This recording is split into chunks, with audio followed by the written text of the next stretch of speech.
اور ہم نے اس قرآن کی آیتوں کو طرح طرح سے لوگوں میں بیان کیا تاکہ وہ نصیحت حاصل کریں، مگر بہت سے لوگوں نے انکار کے سوا قبول نہ کیا۔ اور اگر ہم چاہتے تو ہر بستی میں ڈرانے والا بھیج دیتے، تو تم کافروں کا کہا نہ مانو اور ان سے اس قرآن کے حکم کے مطابق بڑے شد و مت سے لڑو۔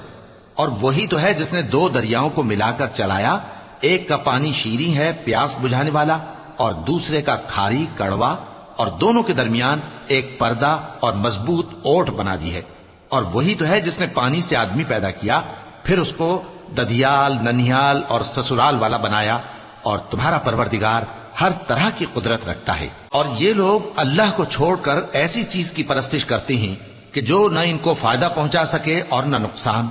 اور کافر اپنے پروردگار کی طرف سے پیٹ پھیرنے والا ہے۔ اور ہم نے اے نبی تم کو صرف خوشی اور عذاب کی خبر سنانے کو بھیجا ہے۔ کہہ دو کہ میں تم سے اس کام کی اجرت نہیں مانگتا، ہاں جو شخص چاہے اپنے پروردگار کی طرف جانے کا رستہ اختیار کر لے، اور اس خدائے زندہ پر بھروسہ رکھو جو کبھی نہیں مرے گا، اور اس کی تعریف کے ساتھ تسبیح کرتے رہو، اور وہ اپنے بندوں کے گناہوں سے خبر رکھنے کو کافی ہے۔